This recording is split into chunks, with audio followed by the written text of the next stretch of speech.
ಪಾರ್ವತಿ ಸಮೇತ ನಾಗೇಶ್ವರ ಟೆಂಪಲ್ ಬೇಗೂರು.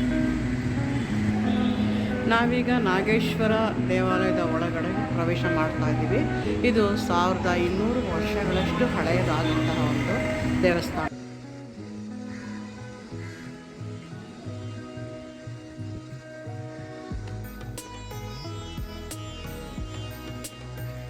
ಸುಂದರವಾಗಿ ಅಲಂಕೃತಗೊಂಡ ಒಂದು ಹೋಮಕುಂಡ.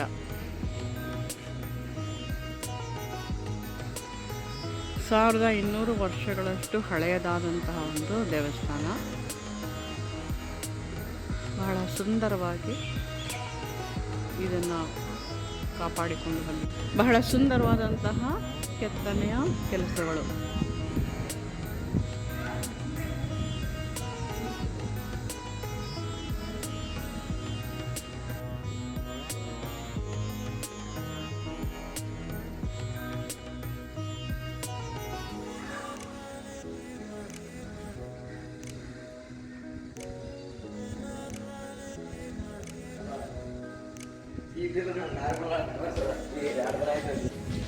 ಚೋಳರು ಮತ್ತು ಗಂಗರ ಕಾಲದಲ್ಲಿ ಇದನ್ನು ವಶಪಡಿಸಿಕೊಂಡು ಆಳ್ವಿಕೆ ನಡೆಸಿದಂತಹ ದಾಖಲೆಗಳು ಕೂಡ ಇಲ್ಲಿದೆ.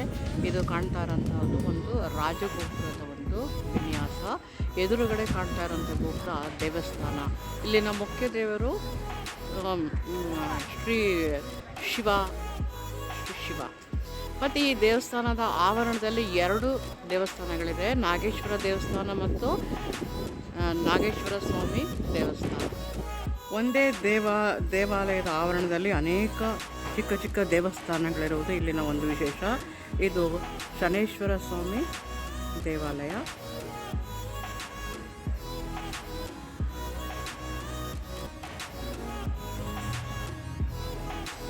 ಮೂರು ಕಡೆಗಳಲ್ಲಿ ರಾಜಗೋಪುರಗಳಿರೋದನ್ನು ಇಲ್ಲಿ ನಾವು ಗಮನಿಸಬಹುದು. ನೋಡಿ, 3 ಕಡೆ ಇದೆ.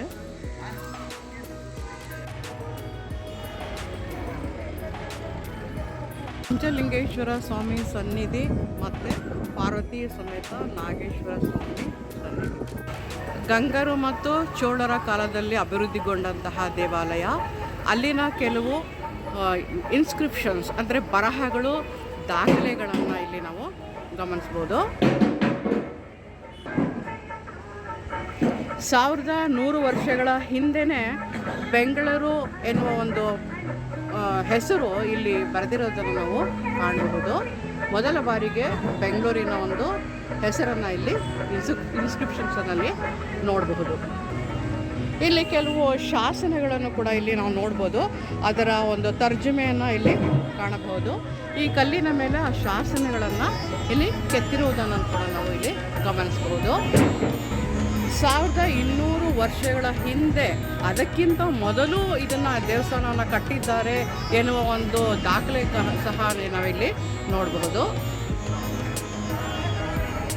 ಇಲ್ಲಿ ಶಿಲೆಯಲ್ಲಿ ಕೆತ್ತಿರುವಂತಹ ಹಲವಾರು ಸುಂದರವಾದಂತಹ ಒಂದು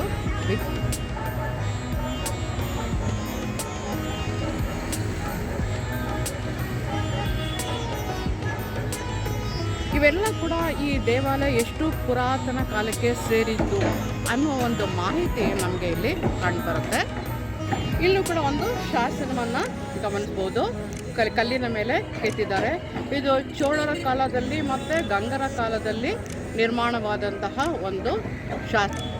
ನೋಡಿ, ಇಲ್ಲಿ ಬೇರೆ ಬೇರೆ ದೇವರುಗಳ ವಿಗ್ರಹವನ್ನು ನಾವಿಲ್ಲಿ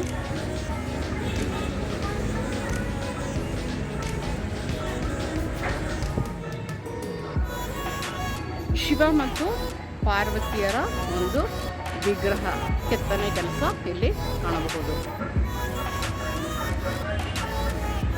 ಪ್ರಾಣಿ ಪಕ್ಷಿಗಳ ಚಿತ್ರವನ್ನು ಕೂಡ ಇಲ್ಲಿ ನಾವು ಕಾಣಬಹುದು. ಈ ದೇವಾಲಯದ ಆವರಣದಲ್ಲಿ ಹಲವಾರು ದೇವಾಲಯಗಳ ಒಂದು ಸಮುಚ್ಚಯವನ್ನು ನಾವಿಲ್ಲಿ ಕಾಣಬಹುದು. ಈ ಒಂದು ಸುಂದರವಾದಂತಹ ದೇವಾಲಯ ಬೇಗೂರಿನಲ್ಲಿದೆ. ಇದು ಬೊಮ್ಮಸಂದ್ರದ ಹತ್ತಿರದಲ್ಲೇ ನಾವು ಕಾಣಬಹುದು ಈ ದೇವಸ್ಥಾನವನ್ನು. ಅತ್ಯಂತ ಸುಂದರವಾದಂತಹ ರಾಜಗೋಪುರಗಳು 3 ಕಡೆಗಳಲ್ಲೂ ಕೂಡ ಇಲ್ಲಿ ನಾವು ನೋಡಬಹುದು.